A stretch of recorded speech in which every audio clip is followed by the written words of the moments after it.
Pernah nggak sih Anda ngebayangin sebuah skenario di mana hukum itu kerjanya persis kayak matematika dasar?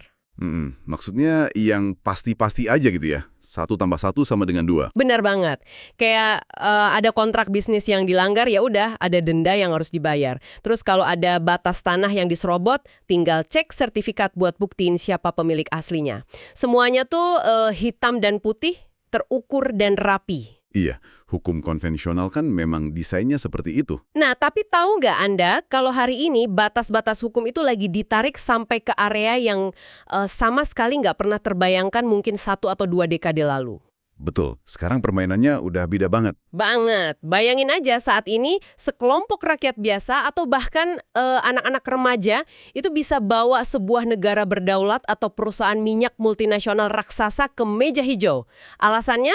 Cuma karena cuaca di luar sana makin memburuk. Iya, menggugat karena krisis iklim ini bukan lagi naskah film fiksi sains ya. Ini realitas yang benar-benar lagi kejadian di ruang sidang hari ini. Dan pergeseran ini tuh sebenarnya ngubah keseluruhan identitas dari hukum itu sendiri loh. Wah, gimana tuh maksudnya ngubah identitas? Gini, hukum itu kan dulunya cuma sibuk beroperasi di area reaktif ya. Kayak nyelesain sengketa perdata antar individu setelah kejadiannya lewat. Tapi sekarang, kita lagi ngelihat sebuah evolusi. Hukum tuh dipaksa jadi instrumen proaktif. Semacam benteng pertahanan terakhir gitu ya buat ekosistem? Bener banget. Benteng buat kelangsungan ekosistem bumi, aturan-aturan yang awalnya cuma sekedar jabat tangan di panggung diplomasi global, sekarang lagi diuji ketahanannya. Aturan itu diterjemahin dan dipaksain implementasinya sampai ke pengadilan-pengadilan lokal. Termasuk di Indonesia dong ya? Pastinya, termasuk di Indonesia. Nah, itulah yang bakal jadi misi pembahasan mendalam kita kali ini. Di depan kita ini udah ada tumpukan sumber, mulai dari materi presentasi kuliah hukum lingkungan, sampai jurnal-jurnal analisis kebijakan. Wah, lumayan padat ya materinya. Lumayan bikin pusing kalau baca sendirian. Makanya, misi kita sekarang adalah membedah dunia hukum perubahan iklim ini, terutama konsep litigasi iklim, pakai bahasa yang paling sederhana. Ibaratnya nih, kayak materi pengantar buat mahasiswa hukum tahun pertama lah. Oke, mahasiswa baru ya. Kita bikin gampang dicerna. Setuju. Kita bakal lihat di mana hukum itu tajam dan di mana hukum itu ternyata masih tumpul banget. Mari kita mulai dari fondasinya dulu nih. Sebelum orang bisa saling gugat di pengadilan kan? Harus ada aturan mainnya dong. Nah, iya, harus ada aturan main yang disepakati. Kalau dari dokumen yang ada, semuanya ini bermula dari janji-janji di level internasional. Ada transisi besar dari protokol Kyoto di tahun 97 ke Paris Agreement di tahun 2015. Kenapa harus ada transisi ini? Transisi itu kejadian karena ada kegagalan struktural yang fatal banget di protokol Kyoto. Pendekatan Kyoto waktu itu tuh sangat top-down atau dari atas ke bawah. Kayak disuruh sama bos gitu ya. Iya, hukum internasional itu nyoba bertingkah kayak mandor yang ngedikte target penurunan emisi secara kaku. Tapi anehnya, Anehnya kenapa? cuma diwajibin buat negara-negara maju aja. Negara berkembang nggak dikasih target yang mengikat. Loh, berarti yang berkembang bebas dong? Ya gitu deh. Masalahnya, penyumbang emisi raksasa kayak Amerika Serikat ujung-ujungnya malah nolak meratifikasi. Terus negara yang ekonominya lagi meledak kayak Tiongkok yang emisinya supermasif? Mereka merasa nggak terikat aturan itu. Bener. Jadi, ya sistemnya runtuh total.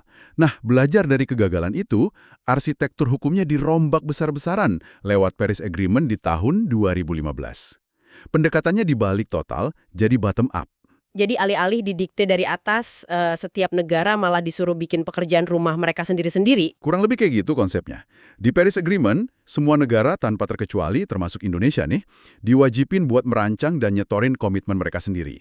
Instrumen ini yang sering kita dengar namanya NDC. Nationally Determined Contributions, ya? Tepat. Jadi negara ngitung sendiri nih, kira-kira seberapa besar mereka sanggup motong emisi, terus dilaporin ke PBB. Oke, kalau buat konteks Indonesia sendiri gimana? Kita punya dokumen terbaru yang namanya Enhanced NDC tahun 2022. Di situ, Indonesia janji bakal mangkas emisi sebesar 31,89% pakai kemampuan dan dana sendiri. 31%. Lumayan juga ya? Belum selesai. Angka ini dijanjikan bisa naik sampai 43% asalkan ada bantuan pendanaan atau teknologi dari dunia internasional. Tenggat waktunya di tahun 2030.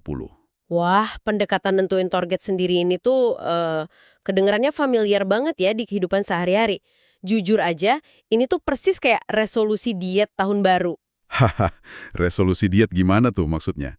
Tapi nyatanya, kan nggak ada polisi global yang bakal datang nilang atau menjarain kita kalau pas akhir tahun berat badan kita malah naik kan? Benar banget. Jadi kalau semua negara cuma netapin targetnya sendiri, apa dong yang nyegah mereka buat ngelanggar janji itu? Nah, di dalam literatur hukum internasional, kelemahan mendasar ini itu disebut enforcement gap atau celah penegakan hukum. Celah penegakan. Ya, Paris Agreement itu emang cerdik banget secara diplomasi, tapi tumpul banget pas eksekusi. Perjanjian ini tuh cuma mengikat secara prosedural aja. Maksudnya prosedural itu gimana?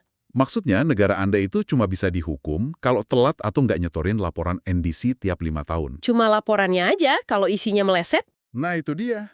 Secara substantif, nggak ada sanksi denda atau pengadilan internasional yang ngehukum kalau emisi Anda malah naik.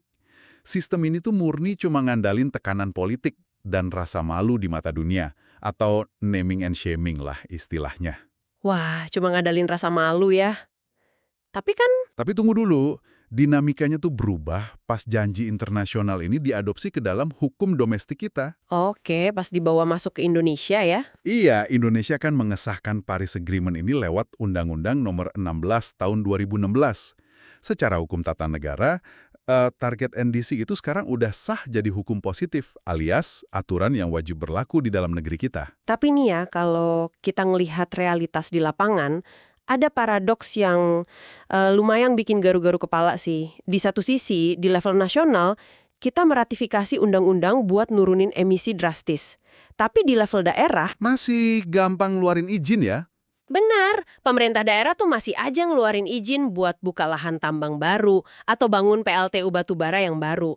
Kalau balik ke analogi diet tadi, ini tuh kayak kita udah janji diet dan tanda tangan kontraknya, tapi kita malah ngeborong kue manis terus ditaruh di kulkas setiap hari. Haha, analogi yang pas banget. Ketegangan antara janji nasional dan praktik lokal ini tuh yang sering kita sebut sebagai inkoherensi kebijakan. Kebijakan yang nggak nyambung ya. Iya, di satu sisi Kementerian Lingkungan Hidup capek-capek ngedorong mitigasi iklim. Di sisi lain, instansi yang ngurus perizinan investasi, energi, atau tata ruang di daerah tuh masih mikir pakai paradigma ekonomi lama. Yang penting cuan gitu ya. Bener. Mereka ngeluarin izin buat industri ekstraktif, karena itu ngedatengin pendapatan asli daerah yang gede. Banyak izin ini yang jalan tanpa ada integrasi asesmen dampak iklim yang ketat. Jadi, ya hukum tuh kejebak di tengah-tengah. Antara pengen nyelamatin bumi dan ngamanin pertumbuhan ekonomi jangka pendek. Oke, jadi kalau ngandelin janji resolusi aja ternyata gagal, dan rasa malu di panggung global juga nggak mempan buat ngehentiin polusi, hukum tuh kan harus berevolusi nih. Harus nyerang kelemahan utama dari para pencemar nih. Menyerang dompet mereka kan? Tepat. Ujung-ujungnya soal dompet. Dan ini bawa kita ke instrumen ekonomi yang mulai dipakai sama hukum kita, yaitu perdagangan karbon. Sederhananya gimana sih mekanisme ini bisa memaksa perusahaan buat patuh? Gini, waktu laanan moral udah nggak mempan, hukum nyoba ngakalin polusinya itu sendiri. Emisi gas rumah kaca tuh dikasih harga. Di Indonesia, kerangka hukumnya itu diatur lewat Perpres nomor 98 tahun 2021 tentang nilai ekonomi karbon. Oke, ini yang lagi lumayan rame itu ya. Iya, puncaknya kejadian di bulan September 2023 kemarin, waktu pemerintah resmi ngeluncurin bursa karbon atau IDX karbon. Mekanismenya ada banyak, tapi yang paling utama tuh yang namanya cap and trade. Cap and trade, batasi dan perdagangkan. Boleh tolong jelasin matematika operasionalnya ke mahasiswa baru ini? Oke, bayangin pemerintah netapin batas maksimal atau cap buat emisi seluruh pabrik di satu sektor. Katakanlah batasnya 100 ton karbon per tahun. Oke, 100 ton per pabrik ya? Iya. Nah, misal pabrik A ini kotor banget. Dia ngasilin emisi 120 ton. Berarti dia kelebihan 20 ton kan? Pelanggaran nih. Di sisi lain, pabrik B udah canggih. Udah pakai panel surya yang bersih. Jadi emisinya cuma 80 ton. Berarti pabrik B punya sisa jatah kuota 20 ton. Saya mulai paham arahnya. Lewat hukum cap and trade ini, pabrik A yang tahtor tadi wajib beli sisa kuota dari pabrik B. Pabrik yang bersih dapat insentif duit tambahan, Nah, pabrik yang kotor dihukum harus bayar denda buat beli kuota itu. Selain itu, pemerintah juga nerapin pajak karbon buat emisi yang kebablasan. Nah, soal pajak karbon ini nih, dari data yang kita kumpulin, ada satu detail yang bikin saya ngelihat, ini kok kayak ada celah gede banget. Celah soal tarif pajaknya ya. Bener. Tarif pajak karbon kita untuk tahap awal di sektor PLTU batubara itu kan ditetapin cuma Rp30 per kilogram CO2 ekuivalen. Ya, Rp30. Kalau dikonversi ke dolar, itu tuh cuma sekitar $2 per ton. Di sisi lain, hitung-hitungan sains dan ekonomi global tuh ngerekomendasiin harga karbon seharusnya di kisaran $50–100 per ton. Jauh banget ya bedanya. Banget. Maksud saya, logika sederhananya gini loh. Kalau saya nih CO pabrik yang berpolusi, terus saya disuruh milih bayar pajak $2 per ton atau ngerombak seluruh mesin pabrik jadi ramah lingkungan yang biayanya setara $60 per ton, Pasti pilih bayar pajaknya aja kan? ya iya dong, saya bakal dengan santai milih bayar pajak dan lanjut nyemarin lingkungan. Hukum kita malah ngasih jalan keluar yang murah banget. Logika kalkulasi Anda tuh nangkep inti permasalahannya banget. Di ilmu ekonomi hukum, kondisi kayak gini tuh disebut kegagalan menginternalisasi eksternalitas. Wah, istilah berat nih. Eksternalitas itu apa? Sederhananya gini, eksternalitas itu biaya kerugian yang ditanggung sama pihak lain. Bayangin, pabrik Anda buang asap hitam ke udara, terus masyarakat sekitar kena asma. Oke. Nah, biaya perawatan asma itu kan dibayarnya sama BPJS, dibayar masyarakat, bukan sama pabrik Anda kan? Oh iya, pabrik saya lepas tangan. Nah, tujuan utama pajak karbon itu sebenarnya buat maksa pabrik Anda nanggung biaya pengobatan asma itu di awal. Tapi karena tarif pajaknya dipatok rendahan, efek jerahnya hilang. Bener banget, hilang total. Kalau cuma $2, mekanisme pasar ini nggak bakal ngubah perilaku korporasi. Itu mah cuma dianggap biaya operasional tambahan yang sepele banget. Dan masalah hukum karbon kita tuh bukan cuma soal harga yang kemurahan loh. Wah, ada lagi. Ada persoalan kepemilikan yang jauh lebih ribet.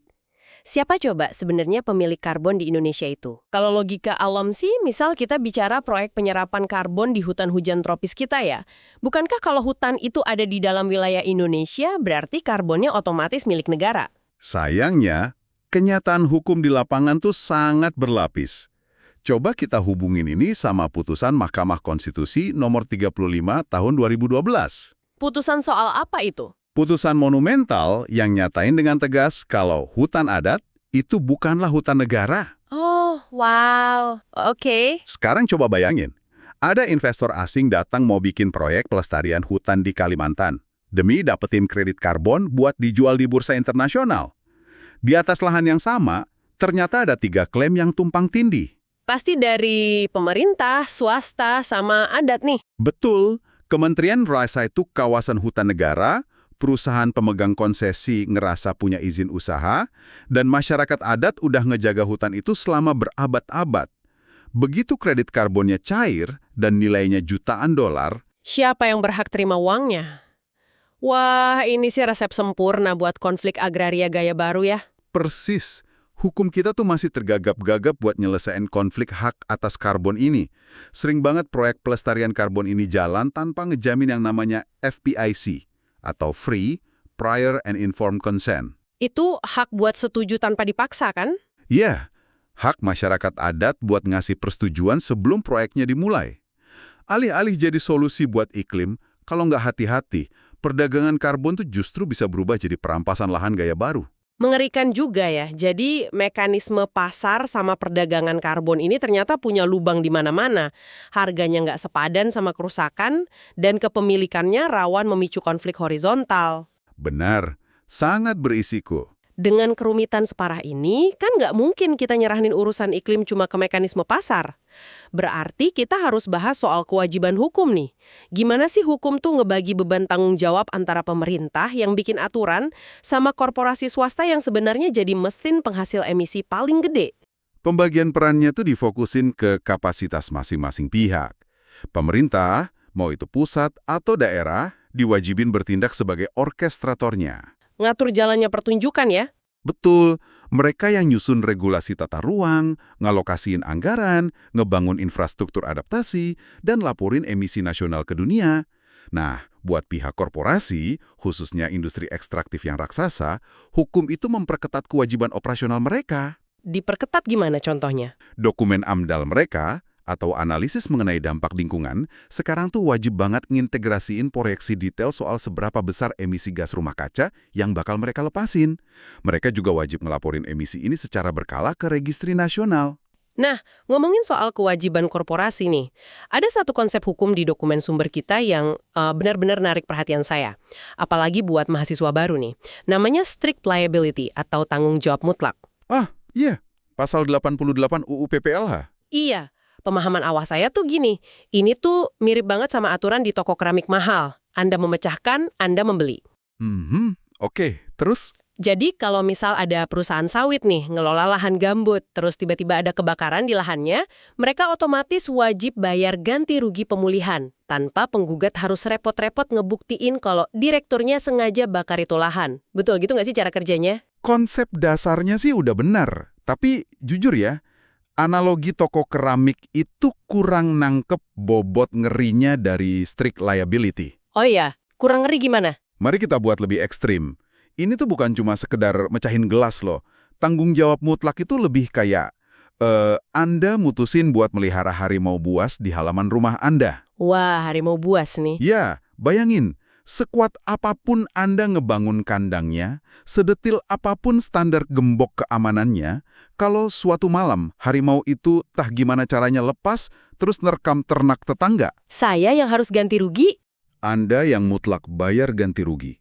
Anda nggak bisa tuh ngeles di pengadilan terus bilang, tapi yang mulia, saya udah kunci pintunya pakai gembok paling mahal. Oh, nggak peduli soal niat atau kehati-hatian ya? Bener banget. Fakta bahwa Anda sengaja ngebawa aktivitas berisiko sangat tinggi ke dalam lingkungan masyarakat, itu udah bikin Anda mutlak bertanggung jawab penuh. Di hukum lingkungan, ngelola limbah beracun atau buka lahan gambut yang gampang kebakar, itu disamain posisinya kayak melihara harimau buas tadi. Wah, itu analogi yang brilian banget sih. Masuk akal, hukum ngeringanin beban masyarakat buat nuntut, soalnya ngebuktiin niat jahat atau kelalaian korporasi gede tuh pasti mustahil banget buat rakyat biasa kan? Betul. Hukum coba ngasih keadilan buat posisi yang nggak seimbang itu. Tapi, saya mikir juga nih, kalau regulasinya terlalu fokus ke ancaman denda dan hukum ganti rugi yang ekstrim gitu, jangan-jangan perusahaan malah takut mau investasi sama sekali ya, terutama buat teknologi hijau yang baru. Hukum kan pasti harus punya sisi pemanisnya juga dong, bertindak sebagai fasilitator, bukan cuma alat pemukul. Pemikiran yang kritis banget, dan memang hukum lingkungan modern tuh nerapin dua sisi itu barengan. Hukum bukan cuma palu hakim, tapi juga jembatan. Contoh nyatanya tuh ada inisiatif JITP, atau Just Energy Transition Partnership. Yang dapat miliaran dolar itu ya? Betul, komitmen 20 miliar dolar dari negara maju buat bantu Indonesia pensiunin dini PLTU batubara dan pindah ke energi terbarukan. Terus pemerintah juga nerbitin instrumen semacam Green Bonds atau sukuk hijau buat modalin proyek ramah lingkungan. Oh, jadi hukum main peran di situ juga. Jelas, disitulah yang namanya kepastian hukum jadi nyawa utamanya. Investor asing tuh nggak bakal mau ngegelontorin miliaran dolar buat bangun ladang panel surya kalau undang-undang di suatu negara gampang banget berubah. Hukum yang stabil tuh syarat mutlak buat transisi energi. Oke, kita udah nelusurin panjang banget nih dari awal. Janji internasional ternyata punya celah penegakan. Terus mekanisme pasar bursa karbon ternyata harganya kemurahan. Kewajiban pemerintah dan aturan AMDAL sering tumpang tindih. Nah, pertanyaan puncaknya, gimana kalau semua sistem itu gagal? Gimana kalau polusi terus jalan gitu ya?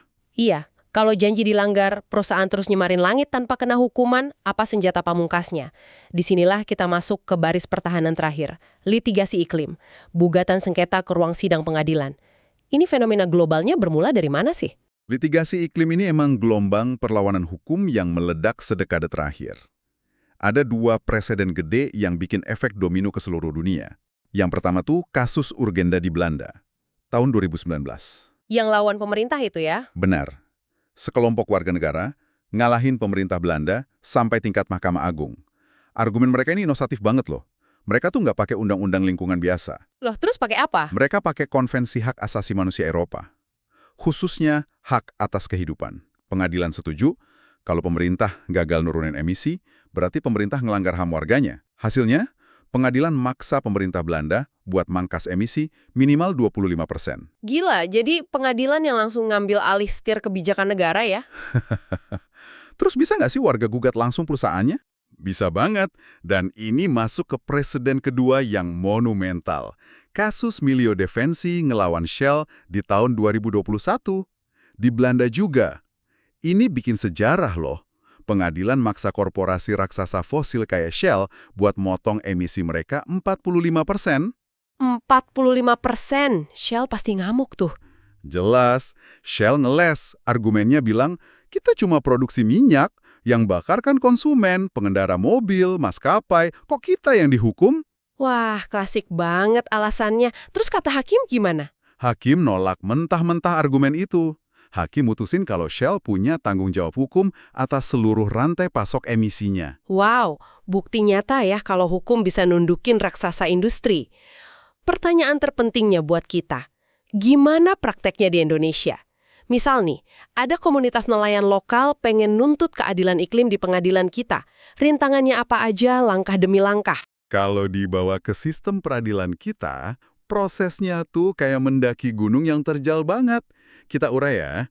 Langkah pertama, legal standing atau hak gugat. Sebelum Anda bisa ngomong di depan hakim, Anda harus punya tiket masuk dulu. Siapa emangnya yang boleh ngegugat di sini? Merujuk pasal 28H UUD 45 sama UU nomor 32 tahun 2009, sistem kita lumayan progresif. Warga negara biasa bisa pakai skema Citizen Law Suite, LSM lingkungan juga punya hak gugat. Tapi Tapi ada limitasinya. iya, hukum kita tuh belum ngakuin hak gugat buat entitas non-manusia. Anda nggak bisa maju ke sidang terus bilang, saya menggugat atas nama sungai yang tercemar, atau atas nama generasi masa depan yang belum lahir. Padahal di Amerika Latin, konsep ini udah mulai diakuin loh. Wah, sayang banget ya belum bisa. Oke, taruhlah kita udah punya legal standing nih. Kita udah berdiri di depan hakim. Rintangan keduanya apa? Ini langkah kedua, dan ini bagian yang paling nyiksa. Pembuktian kausalitas. Ngebuktiin sebab akibat? Iya, ngegugat perusahaan soal krisis iklim tuh jauh beda sama ngegugat orang yang nabrak pagar rumah Anda. Anda harus bisa ngebuktiin hubungan langsungnya. Masalahnya, emisi gas rumah kaca kan kecampur di atmosfer global. Benar juga. Gimana coba cara Anda ngeyakinin hakim kalau asap dari cerobong PLTU di Jawa Timur itu adalah penyebab pasti dari banjir rob yang nenggelamin desa nelayan di pesisir utara Jawa setahun kemudian? Astaga, mikirinnya aja saya pusing. Sains macam apa yang bisa ngebuktiin rantai sepanjang itu? Nah, buat ngejembatanin ini, pengacara iklim tuh pakai cabang keilmuan mutakhir namanya attribution science atau sains atribusi. Sains atribusi. Kayak gimana tuh kerjanya? Sederhananya tuh kayak nyari jejak DNA di TKP, tapi buat cuaca. Ilmuwan pakai superkomputer dan bikin model iklim simulasi ganda. Mereka bandingin dunia nyata, tempat polusi itu ada, sama dunia simulasi di mana pabrik itu nggak pernah dibangun. Oh, wow. Kalau probabilitas cuaca ekstrim itu melonjak drastis cuma di dunia yang ada pabriknya, sains atribusi bisa nyimpulin kalau pabrik itulah pemicunya. Canggih banget, tapi pasti ribet dan mahal ya. Banget. Prosesnya luar biasa rumit, lama, dan butuh dana riset miliaran. Dan ini ngebawa kita ke langkah ketiga, kapasitas yudisial. Waktu bukti superkomputer yang rumit tadi ditaruh di meja sidang, Hakimnya ngerti nggak gitu ya? tepat. Tantangan terberat di Indonesia tuh literasi iklim di kalangan penegak hukum. Banyak hakim masih mandang lingkungan pakai kacamata konvensional, kayak urusan batas tanah atau izin administratif, bukan pakai kacamata sains atmosferik yang super kompleks. Aduh, kalau rintangannya mulai dari legal standing, superkomputer, sampai literasi hakim, ini sih kedengerannya kayak misi yang mustahil banget. Emang udah ada kasus nyata di mana warga Indonesia pakai instrumen ini dan menang? Memang belum ada segede kasus Shell, tapi praktiknya di Indonesia tuh terus bertumbuh loh. Presiden penting yang jadi fondasi itu kasus class action asap kebakaran hutan di Palangkaraya tahun 2016. Oh, yang kabut asap parah banget itu? Bener. Warga ngegugat pemerintah dan beberapa perusahaan. Dan mereka menang sampai Mahkamah Agung. Pakai konsep harimau buas atau strict liability tadi, hakim ngehukum tergugat buat ngelakuin pemulihan, bangun rumah sakit paru, dan revisi aturan. Keren banget warga bisa menang. Ada contoh lain yang lebih spesifik soal emisi? Ada. Ranahnya di Pengadilan Tata Usaha Negara atau PTUN. Komunitas pesisir dan LSM mulai ngegugat izin lingkungan PLTU batubara baru. Argumen mematikan mereka gini, AMDAL PLTU ini kok sama sekali nggak masukin hitungan emisi gas rumah kaca, padahal Indonesia udah tanda tangan Paris Agreement. Senjata hukum yang pintar ya? Banget. Ada juga perlawanan ke proyek reklamasi pesisir, di mana warga bawa bukti ilmiah kalau proyek itu bakal memperburuk naiknya muka air laut. Ini bukti kalau warga kita udah nggak diam lagi. Mereka benar-benar ngelawan ketidakadilan pakai hukum formal. Luar biasa ya. Kalau kita lihat bentangan pembahasan mendalam kita ini, perjalanannya benar-benar epik. Kita mulai dari meja perundingan diplomatik yang elegan di Paris, tapi janjinya rapuh. Terus kita turun ke lantai bursa, ngelihat karbon dijual murah banget. Iya, hukum pasar yang masih compang-camping. Sampai akhirnya kita bermuara di ruang sidang pengadilan Indonesia, ngelihat rakyat biasa bahwa sains atribusi buat nuntut negara dan korporasi demi masa depan yang lebih stabil. Benar. Dan sebelum kita nutup eksplorasi kita ini, saya mau ninggalin satu konsep hukum tingkat lanjut nih.